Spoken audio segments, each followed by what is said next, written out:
سورة البقرہ آیت نمبر 115۔ اعوذ باللہ من الشیطان الرجیم،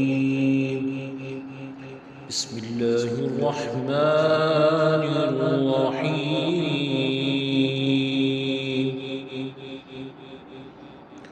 وَلِلَّهِ الْمَشْرِقُ وَالْمَغْرِبُ فَأَيْنَمَا تُوَلُّوا فَثَمَّ وَجْهُ اللَّهِ إِنَّ اللَّهَ وَاسِعٌ عَلِيمٌ۔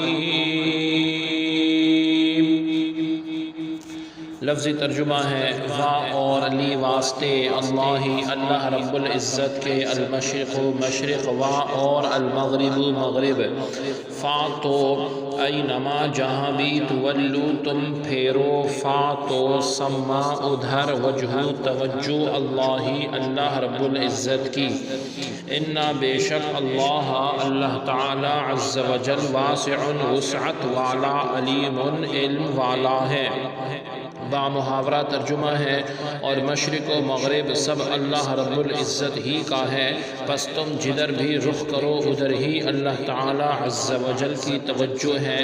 یعنی ہر سمت ہی اللہ تعالی کی ذات جلوہ گر ہے۔ بے شک اللہ رب العزت بڑی وسعت والا سب کچھ جاننے والا ہے۔ آیت مبارکہ کے شان نزول کے بارے میں کئی واقعات بیان کیے گئے ہیں اور ارشاد فرمایا گیا کہ ایک مرتبہ صحابہ رضی اللہ عنہم تاریک رات میں سفر میں تھے، قبلے کی سمت معلوم نہ ہو سکی، ہر شخص نے جس طرف اس کا دل جمع نماز پڑھ لی۔ صبح کو رسول اللہ صلی اللہ علیہ وسلم کی بارگاہ میں حال عرض کیا گیا تو یہ آیت نازل ہوئی۔ اسی طرح حضرت عبداللہ بن عمر رضی اللہ عنہ فرماتے ہیں کہ یہ اس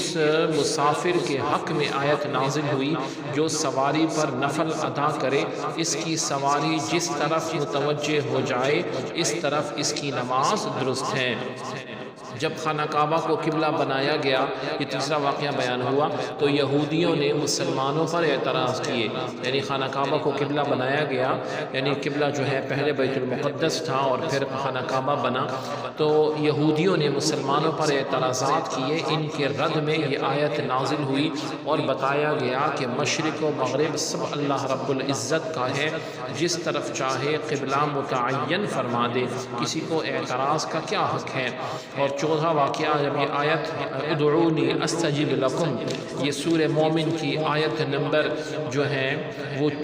پارہ 24 ہے، آیت نمبر 60 ہے، یہ نازل ہوئی تو رسول اللہ صلی اللہ علیہ وسلم سے دریافت کیا گیا کہ کس طرف منہ کر کے دعا کی جائے، اس کے جواب میں یہ آیت نازل ہوئی۔ آگے فرمایا گیا فَأَيْنَمَا تُوَلُّوا فَثَمَّ، یعنی تم جدھر منہ کرو۔ اس سے معلوم ہوا اس آیت سے کہ قبلے کی سمت معلوم نہ ہو سکے تو جس طرف دل جمے کہ اس طرف ہو سکتا ہے، غالب گمان ہو کہ خانہ کعبہ اسی سمت ہوگا تو اسی طرف منہ کر کے نماز پڑھے۔